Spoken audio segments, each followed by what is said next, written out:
கொஞ்சம் அறம் இருக்கணும். ஏன்னா இந்த படத்தின் தலைப்பு அறமா இருக்கிறதுனால அறம்னா என்னன்னு நான் சொல்லித்தான் ஆகணும். நான் எல்லாரும் போய் வந்துட்டு படம் நல்லா இருக்கு சூப்பரா இருக்குன்னு சொல்லிட்டு போறதுக்கு நான் வரல. கள்ளச்சாராயம் 51 பேர் செத்தாங்க, அதை பத்தி ஒரு வீடியோ போடுங்க, அதை பத்தி ஒரு விழிப்புணர்வை கொடுங்க. திமுக தேவையில்லாமல் உங்கள் கட்சி தலைவர் எம்எல்ஏ ஆகியிருக்கிறாரா? என்ன விடுறது? அப்ப எப்படி என்ன நீங்க சொல்லலாம்? நான் ஆதாரத்தோடு தான் பேசுறேன். இன்னைக்கு ஏன் கல் இறக்குறத அனுமதிக்க மாட்டீங்க? எல்லா மது ஆலைகளையும் வச்சிருக்கிறது ஆளுங்கட்சியும் எதிர்கட்சியும். எப்படி அவங்க வந்து விடுவாங்க? யாரும் வஞ்சவங்க இருக்கீங்களா? வாய்க்காட்டுக்கு போறீங்க, அழகா ஓப்பனாவே குளிக்கிறீங்க, பிரபஞ்சம் பாக்குது, அதை ரசிகர்களும் நிறைய பாக்குறாங்க, நான் முக கொண்டு. அது உள்ளபடி, அது உங்களுடைய தனிப்பட்ட சுதந்திரம், அதுல நான் தலையிட விரும்பல. ஒரு நீட் தேர்வை பத்தி நீங்க ஒரு பதிவு போடுங்க. நிறுத்திட போற, இது வேற கத்த போற. ஹலோ சார், சாரி சார், ஏதோ ஃப்ளோல வந்துருச்சு சார், சாரி சார். ஆனா அப்படி பர்சனலா பத்தி பேச விட்டு சும்மா இங்கெல்லாம் வந்து பூகம்பம் அப்படியே கிளம்புது. இருந்தாலும் இப்ப மேடையில உட்காந்துருக்கையா அங்கிட்டு போய் வச்சுக்கலாம் அப்படின்னு பார்த்தா இல்ல இல்ல கொண்டாடி இருக்கா சார் இல்லையா? ஓ சண்டை, ஐயோ என்கிட்ட உங்க கதை இழுத்து விடுறீங்க சாமி. நானே ஏகப்பட்ட பிரச்சனையில இருக்கேன் சார். யா சார், ஐயோ அத்தி. திருச்சி சாதனா அவர்களே, நீங்கள் வந்திருப்பது எனக்கு எல்லையில்லா மகிழ்ச்சி.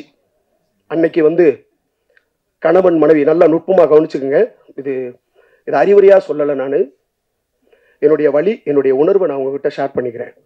அன்னைக்கு ஹஸ்பண்ட் அண்ட் ஒய்ஃப், கணவன் மனைவி திருமணம் முடிச்சு குழந்தை பிறந்துருந்துச்சுன்னா தான் பெத்த பிள்ளைக்கு பாலை கொடுக்கணும்னா கூட மாமா கொஞ்சம் அப்படி இருங்க அப்படின்னு சொல்லி மாற விளக்கி விட்டு தான் பால் கொடுப்பாங்க.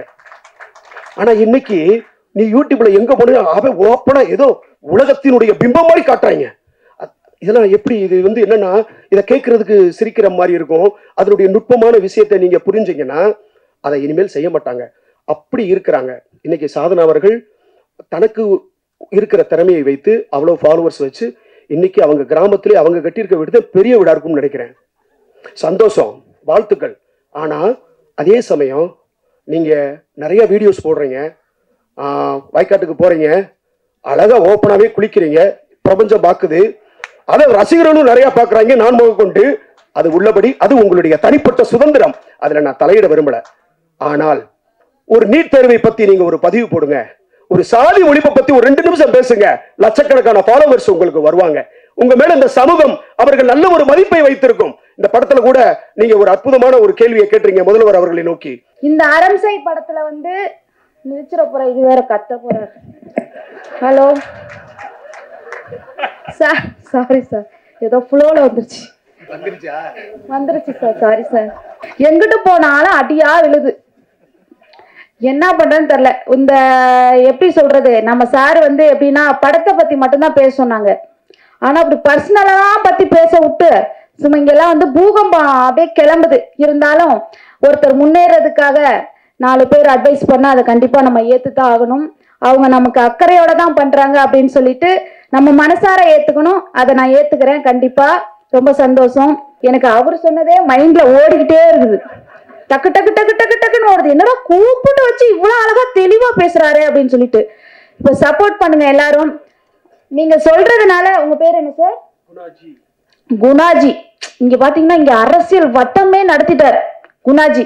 கத்து கத்து கத்து கத்துன்னு கத்துனாலும் இங்க ஒரு கை தட்டினா ஓசையே வராது. அந்த காலத்துல சொன்ன மாதிரிதான், எல்லாரும் சொன்ன மாதிரிதான், நீங்க கத்த நாங்க கேட்க, இவ்வளவுதான். எல்லாருமே கத்தணும் உங்க மாதிரி கோரஸா, இல்லைங்களா? அதனால ஒருத்தர் எனர்ஜியை வேஸ்ட் பண்ணி கத்தி கத்துனா அவங்க ஆப்போசிட்ல உங்க வாயை தானே பார்த்தாங்க, வேற ஏதாவது பேசினாங்களா? பேச முடியல, ஏன்னா நீங்க பேச உடல. உங்களுக்கு நன்றி சார். பேர் தெரியல, ஜாக்கு வருதுனா ரொம்ப நன்றி. ஏன்னா அவர் எப்ப பார்த்தா எப்படி உன் பேரா ரைட்டு நம்ம மேடையில உட்காந்துருக்கையா அங்கிட்டு போய் வச்சுக்கலாம் அப்படின்னு பார்த்தா இல்ல இல்ல அப்படின்னு பார்த்தா அவரு சாரா அப்படி எவ்வளோ மேடையில வேற இருக்கானே கொண்டாடி இருக்கா சார், கொண்டாடி இருக்குன்னு தான் சொன்னார் அவரு, இல்லையா சார்? இல்லையா? ஓ சண்டை, ஐயோ என்கிட்ட உங்க கதை இழுத்துறீங்க சாமி. நானே ஏகப்பட்ட பிரச்சனையில இருக்கேன் சார். யா சார், ஐயோ அத்தி. சரிங்க சார், எல்லாருமே எங்களுக்கு வந்து துணையா இருந்துன்னா என்ன இருந்து எல்லாரும் ஆதரவா இருந்து சப்போர்ட் பண்ணி இந்த படத்தை வந்து தியேட்டர்ல போய் எங்களுக்காக பாருங்க. சினிமாவில் இருக்கிற நடிகர்களை பத்தி ரொம்ப நேர்த்தியாக பேசுகின்ற, நான் பெரிதும் மதிக்கின்ற பத்திரிகையாளர் 71 வயது நிரம்பிய இளைஞன் அண்ணன் பைல்வான் ரங்கநாதன் அவர்களுக்கும் ஒரு வேண்டுகோள். நீங்கள் இங்க இருக்கக்கூடிய விஷயங்களை ஆணித்தரமாக அப்பட்டமாக நீங்கள் சொல்லுகிறீர்கள். அது சினிமாவில் இருக்கிறது, அதை திருத்தணும். நான் அதை திருந்துறதுக்கு தான் நான் சொல்றேன். இது நான் போய் பார்க்கல, நான் கேள்விப்பட்டதை சொல்றேன், அதுக்கு ஆதாரம் இருக்கு அப்படின்னு சொல்றீங்க. ஓகே, உள்ளபடி ரைட்டு இருக்கட்டும். ஒரு டிபார்ட்மெண்ட்ல வேலை பார்த்த ஒரு அதிகாரி கொஞ்சம் அறம் இருக்கணும். ஏன்னா இந்த படத்தின் தலைப்பு அறமா இருக்கிறதுனால அறம்னா என்னன்னு நான் சொல்லித்தான் ஆகணும். நான் எல்லாரும் போய் வந்துட்டு படம் நல்லா இருக்கு சூப்பரா இருக்குன்னு சொல்லிட்டு போறதுக்கு நான் வரல. நான் அப்படி ஆள் கிடையாது. நான் சாப்பாட்டுக்காக சண்டை போற ஆள் இல்ல, சாவுக்காக சண்டை போடுற கூட்டத்துல இருந்து வந்தவன். அதனால நான் சொல்லணும். அதனால என்னுடைய தாழ்மையான வேண்டுகோள். இப்ப கள்ளச்சாராயம் 51 பேர் செத்தாங்க, அதை பத்தி ஒரு வீடியோ போடுங்க, அதை பத்தி ஒரு விழிப்புணர்வை கொடுங்க. சமூகம்னா என்ன? நீ நான் டீ விக்கிறவன், காப்பி விக்கிறவன், குப்பை பொறுக்கிறவன், டாக்டர், இன்ஜினியர் எல்லாமே சமூகம் தான். இந்த சமூகத்துக்குள்ளதான் சினிமாவும் இருக்கு. ஆக சினிமாவில் நீங்க களை எடுக்கிறீங்க, அதே மாதிரி அரசியல நீங்க களை எடுங்க. இன்னும் உங்களை நிறைய பேர் நேசிப்பாங்க.